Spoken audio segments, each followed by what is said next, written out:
Bugun men sizga juda muhim mavzuni tushuntiraman. Qoidalar o'zgaryapti, tizimlar bir-biriga ulanmoqda va sizning hujjatlaringizda kichkina xato bo'lsa ham ertaga bankda, soliqda, kadastrda, nafaqada, kreditda yoki davlat xizmatida muammo chiqishi mumkin. Bu ma'lumot hammani qamrab oladi. Ishlayotgan odamni ham, pensionerni ham, uy egasini ham, mashina egasini ham, tadbirkorni ham, oddiy plastik karta ishlatadigan fuqaroni ham. Shuning uchun hozirning o'zida kanalga obuna bo'ling, videoga like bosing va oxirigacha ko'ring. Chunki men bugun sizga nimani tekshirish kerak, qayerdan tekshirish kerak, qaysi xatolar eng ko'p uchraydi va ularni qanday tuzatish kerakligini oddiy tilda amaliy misollar bilan tushuntirib beraman. Oldin ko'p ishlar qog'oz hujjat bilan yurardi. Masalan, odam bankka borsa pasportni ko'rsatardi. Kadastrga borsa uy hujjatini olib borardi. Soliq masalasida alohida ma'lumotnoma kerak bo'lardi. Nafaqa uchun mahalla ish joyi, arxiv, FDYO, pasport bo'limi kabi joylardan alohida hujjat to'planardi. Bir idoradagi xato boshqa idorada darhol ko'rinmasdi. Ismingiz bir joyda Abdulla, boshqa joyda Abdullo yozilgan bo'lsa ham, ko'p holatda odamlar buni qo'l bilan to'g'lab ishni o'tkazib yuborardi. Endi esa vaziyat boshqacha. Davlat xizmatlari, banklar, soliq organlari, kadastr, ichki ishlar, FDYO, pensiya tizimi, majburiy ijro, notarius, kommunal xizmatlar va boshqa ko'plab tizimlar bosqich elektron bazalar orqali bir-biriga ulanmoqda. Bu yaxshi tomoni bilan qulay. Ortiqcha qog'oz kamayadi, ko'p joyga yugurish kamayadi, xizmatlar tezlashadi. Lekin ikkinchi tomoni bor. Agar sizning ma'lumotingiz bitta bazada noto'g'ri bo'lsa, bu xato boshqa xizmatlarda ham muammo tug'diradi. Masalan, pasportdagi tug'ilgan sana bilan FDYO bazasidagi tug'ilgan sana mos kelmasa, siz elektron xizmatdan foydalana olmaysiz. Uy kadastrida maydon noto'g'ri ko'rsatilgan bo'lsa, soliq miqdori ham noto'g'ri chiqishi mumkin. Bankdagi telefon raqamingiz eski bo'lsa, kredit yoki karta bo'yicha ogohlantirishni olmaysiz. Majburiy ijro bazasida eski jarima yopilmagan bo'lib tursa, avtomobilni sotishda, chetga chiqishda yoki bank operatsiyasida kutilmagan cheklov paydo bo'lishi mumkin. Men bu mavzuni qo'rqitish uchun emas, ogohlantirish uchun aytyapman. Chunki muammo paydo bo'lgandan keyin yugurishdan ko'ra hozir tekshirib qo'yish ancha oson. Asosiy qism nimani bilish kerak, kim xavotir olishi kerak, kim xavotir olmasligi mumkin. Birinchi navbatda har bir odam o'zining shaxsiy ma'lumotlarini tekshirishi kerak. Bu degani familiya, ism, otasining ismi, tug'ilgan sana, yashashir, pasport yoki ID karta ma'lumotlari, ro'yxatdan o'tgan yashash manzili, telefon raqami va oilaviy holat. Ko'pchilik mening pasportim bor-ku, demak hammasi joyida deb o'ylaydi. Lekin hujjat qo'lda to'g'ri bo'lishi boshqa, elektron bazada to'g'ri ko'rinishi boshqa masala. Misol keltiraman. Fuqaro ID karta olgan, lekin eski pasportdagi ma'lumotlar bankda yangilanmagan.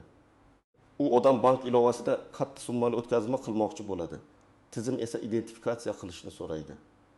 Bank bazasida eski pasport seriyasi turibdi, davlat bazasida esa yangi ID karta. Natijada operatsiya vaqtincha to'xtaydi. Bu pulingiz yo'qoladi degani emas, lekin siz bankka borishga, navbat kutishga, ma'lumotni yangilashga majbur bo'lasiz. Agar bu ishni oldindan qilganingizda muammo bo'lmasdi. Ikkinchi muhim yo'nalish kadastr va mol-mulk ma'lumotlari. Uy, kvartira, hovli, yer uchastkasi, garaj, noturar joy, do'kon, ombor, ishlab chiqarish binosi bo'lsa, kadastr ma'lumotlari albatta tekshirilishi kerak. Chunki mol-mulk solig'i, ijara shartnomasi, oldi-sotdi, garov, meros, subsidiya va boshqa jarayonlar kadastrdagi ma'lumotlarga tayanadi. Masalan, siz 6 kvadrat metrlik kvartirada yashaysiz, lekin kadastr bazasida 12 kvadrat metr bo'lib turgan bo'lishi mumkin. Nima bo'ladi? Soliq hisoblashda ortiqcha maydon inobatga olinadi. Yoki aksincha uyga qo'shimcha qurilish qilingan, lekin kadastrga kiritilmagan. Avval bu bilinmasligi mumkin edi. Endi tizimlar yangilanganda suratlar, o'lchovlar, kommunal ulanishlar, soliq ma'lumotlari solishtirilganda nomuvofiqlik chiqishi mumkin. Bu esa keyinchalik jarima, qayta rasmiylashtirish, sotishda muammo yoki bank qarovida rad javobiga olib keladi. Uchinchi yo'nalish soliq va daromad ma'lumotlari. Ishlaydigan fuqarolar, yakka tartibdagi tadbirkorlar, o'zi band qilganlar, ijara beruvchilar, onlayn savdo qiluvchilar, kartadan kartaga ko'p pul qabul qiluvchilar alohida e'tiborli bo'lishi kerak. Hozir pul aylanmasi, elektron to'lovlar, onlayn kassa, shartnomalar va deklaratsiyalar asta-sekin bir tizimda ko'rinadigan bo'lib boryapti. Bu degani har bir karta tushumi soliq bo'ladi degani emas, lekin muntazam katta hajmdagi. Biznesga o'xshash tushumlar savol tug'dirishi mumkin. Oddiy misol. Bir odam oyiga 34 marta qarindoshidan 200 ming so'm oladi. Bu oddiy shaxsiy o'tkazma bo'lishi mumkin. Boshqa odam esa har kuni ilib-biti o'ttimta odamdan 2 ming, 100 ming, 300 ming so'mdan qabul qiladi. Izohda buyurtma, kiyim dostavka, kurs to'lovi deb yoziladi. Bu allaqachon faoliyat belgisiga o'xshaydi. Agar u ro'yxatdan o'tmagan bo'lsa, keyinchalik tushuntirish so'ralishi mumkin. Men bunday holatda odamlarni qo'rqitmayman. Faqat shuni aytaman. Faoliyat qilsangiz, uni qonuniy shaklga keltiring. O'zini o'zi band qilish, yakka tartibdagi tadbirkorlik, MSJ ochish, qaysi biri sizga mosligini tanlash kerak. 4-yo'nalish jarimalar, qarzdorliklar va majburiy ijro. Ko'p odam jarimam yo'q deb o'ylaydi. Lekin eski yo'l harakati jarimas, aliment, kredit bo'yicha sud qarori, kommunal qarz. Soliq qarzi yoki boshqa ijro hujjati ba'zida turib qolgan bo'lishi mumkin. Ba'zan odam jarimani to'lagan bo'ladi, lekin to'lov to'g'ri bog'lanmagan yoki tizimda yopilmagan bo'ladi. Natijada qarz yo'qdek tuyuladi. Lekin ba'zida qarzdorlik turadi. Hayotiy vaziyat, odam avtomobil sotmoqchi. Xaridor tayyor, pul tayyor, notariusga borishadi. Shu payt avtomobilga taqiq bo'ldigi chiqadi. Sababi 2 yil oldingi jarima yoki ijro hujjati yopilmagan. Odam men to'laganman deydi. Lekin kvitansiya yo'q. Bank ilovasidagi tarixni topish qiyin. Organlar tekshiradi, vaqt ketadi. Bitim buziladi, xaridor ketadi. Mana shunday muammoning oldini olish uchun oldindan tekshirish kerak. 5-yo'nalish pensionerlar, nafaqa oluvchilar va ijtimoiy yordamga murojaat qiluvchilar. Bu toifadagi odamlar uchun ma'lumotlar ayniqsa muhim. Chunki nafaqa, pensiya, bolalar puli, moddiy yordam, subsidiyalar, kompensatsiyalar ko'pincha oilaviy tarkib daromad, yashash manzili, mol-mulk, avtomobil, bank ma'lumotlari va boshqa omillar asosida belgilanadi. Agar sizning manzilingiz eski bo'lsa, oilaviy holatingiz yangilanmagan bo'lsa, farzand tug'ilgan yoki nikoh bekor qilingan ma'lumot tizimda aks etmagan bo'lsa, arizangiz rad etilishi yoki kechikishi mumkin. Masalan, ayol bolalar puli uchun murojaat qiladi. Amalda u ota-onasidan alohida yashaydi. Lekin ro'yxatda hali ham ota-onasining uyida turadi. Tizim oilaviy tarkibni boshqa ko'rsatadi. Daromadlarni noto'g'ri hisoblaydi va natijada sizga to'g'ri kelmaydi degan javob chiqishi mumkin. Keyin odam mahallaga boradi. Davlat xizmatlariga boradi, tushuntiradi, qayta tekshiruv talab qiladi. Bularning oldini olish uchun yashash manzili va oilaviy ma'lumotlarni oldindan tartibga keltirish kerak. Kimlar ayniqsa xavotir olish kerak? Men bir nechta guruhni alohida sanayman. Birinchisi, yaqinda pasportini ID kartaga almashtirganlar.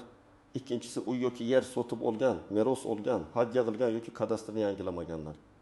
Uchinchisi, faol ravishda karta orqali pul qabul qiladiganlar. To'rtinchisi, kredit olgan yoki kafil bo'lganlar. Beshinchisi, avtomobili bor va jarimalarni har doim ham kuzatmaydiganlar. Oltinchisi, pensiya yoki ijtimoiy yordamga yaqin orada murojaat qilmoqchi bo'lganlar. Yettinchisi, chet elga chiqishni rejalashtirayotganlar. Chunki chegarada yoki aeroportda muammo chiqishini hech kim xohlamaydi. Kimlar unchalik xavotir olmasligi mumkin? Agar siz yaqinda hujjatlaringizni yangilagan bo'lsangiz, bankdagi ma'lumotingizni tasdiqlagan bo'lsangiz, kadastr hujjatlaringiz tartibli bo'lsa, soliq qarzingiz yo'qligini tekshirgan bo'lsangiz, jarimalaringizni vaqtida to'lagan bo'lsangiz, davlat xizmatlari kabinetida ma'lumotlaringiz to'g'ri chiqayotgan bo'lsa, sizda katta xavf kamroq. Lekin baribir yiliga kamida bir marta tekshirishni odat qilish kerak. Chunki xato faqat sizdan chiqmaydi. Ba'zan tizimdagi eski yozuv, noto'g'ri kiritilgan raqam yoki yangilanmagan baza ham sabab bo'ladi. Birinchi nozik jihat, menda qog'oz hujjat bor degani elektron tizimda ham to'g'ri degani emas. Masalan, uy hujjatingiz qo'lingizda bor, lekin elektron kadastrda obyekt boshqa raqam bilan turishi, egasi eski familiyada qolishi yoki maydon noto'g'ri ko'rsatilishi mumkin. Oldi sotdi vaqtida notarius aynan elektron ma'lumotni ko'radi. Shuning uchun qog'ozga ishonib qolmang, elektron holatini ham tekshiring. Ikkinchi nozik jihat, familiya o'zgarganda barcha joyda avtomatik yangilanmaydi. Ayniqsa turmush qurgan ayollar, ajrashganlar, ism familiyasini o'zgartirganlar. Otasining ismi bo'yicha tuzatish kiritganlar bunga e'tibor berish kerak.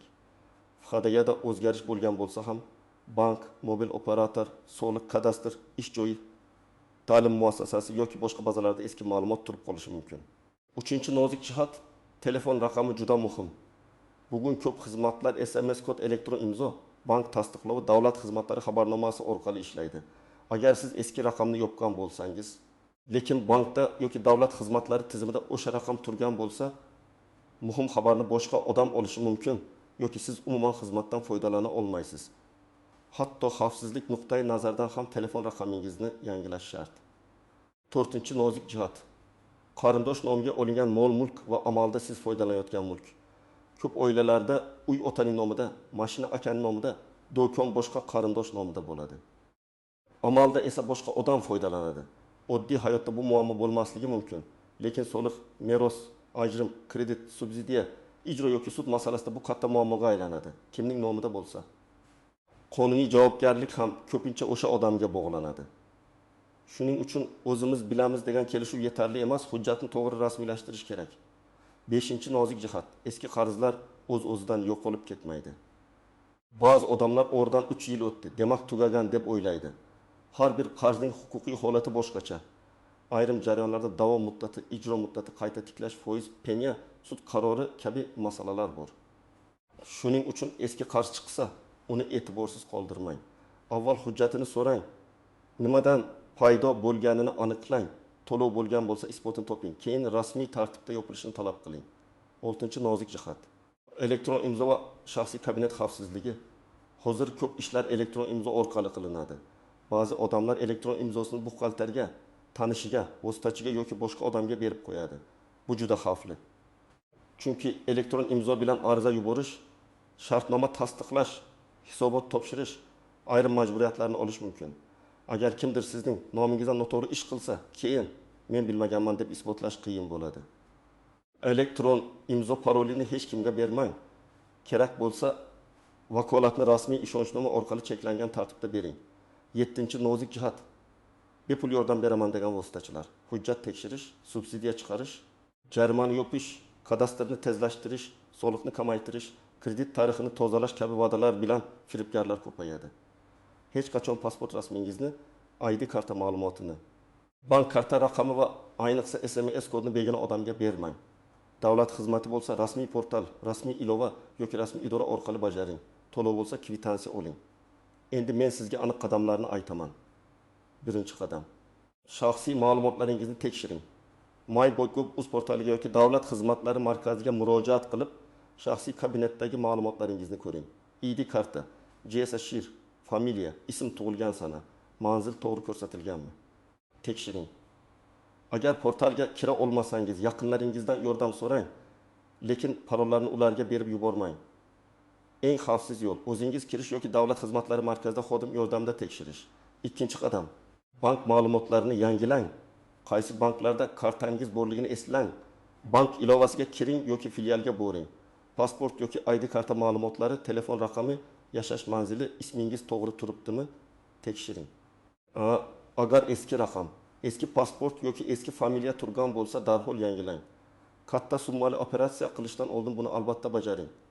3-chi qadam, soliq holatini tekshiring.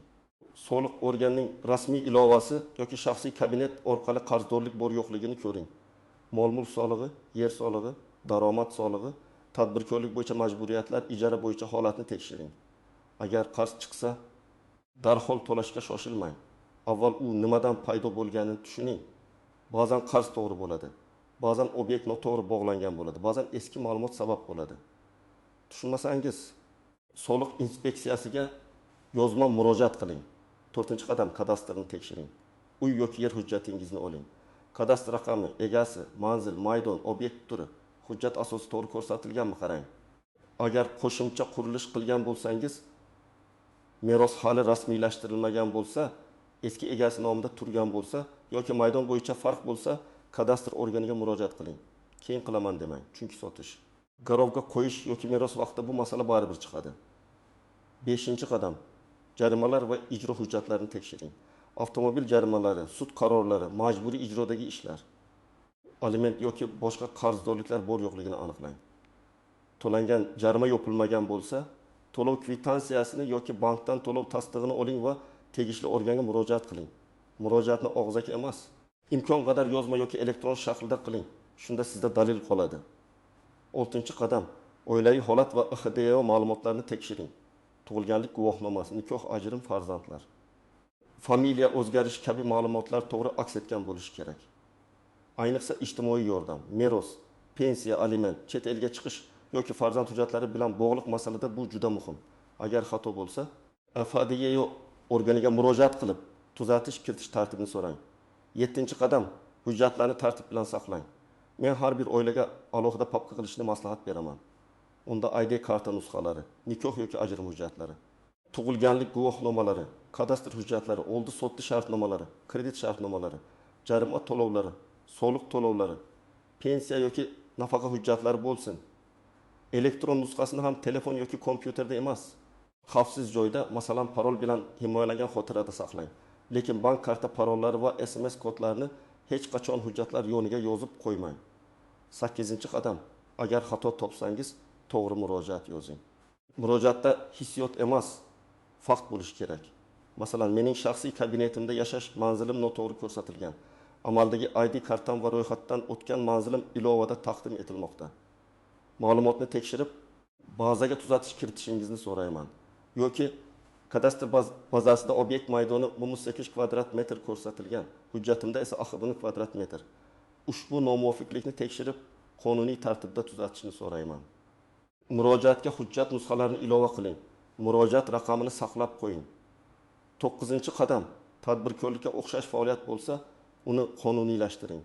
Agar siz uyda pishiriq sotayotgan bo'lsangiz, kiyim olib sotayotgan bo'lsangiz, onlayn kurs o'tayotgan bo'lsangiz, kosmetika, telefon, ehtiyot qism, xizmat yoki boshqa mahsulotlar uchun muntazam pul qabul qilsangiz, qaysi tartib sizga mosligini o'rganing.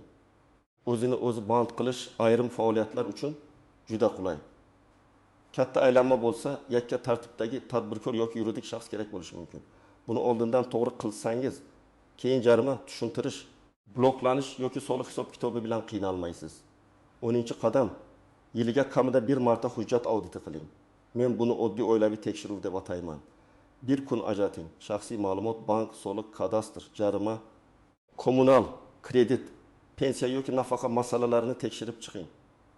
2-3 soat vaqt ketishi mumkin, lekin bu kelajakda haftalab yugurishning oldini oladi. Bugungi asosiy fikr shuki, qoidalar o'zgaryapti, tizimlar elektronlashyapti. Ma'lumotlar bir-biriga bog'lanyapti. Bu qulaylik beradi, lekin faqat ma'lumotlaringiz to'g'ri bo'lsa. Kichkina xato ham katta muammoga aylanishi mumkin. Bank operatsiyasi to'xtaydi, subsidiya rad etiladi, uy sotilmaydi, jarima yopilmaydi. Soliq noto'g'ri chiqadi yoki pensiya hujjati kechikadi. Men sizga maslahat beraman.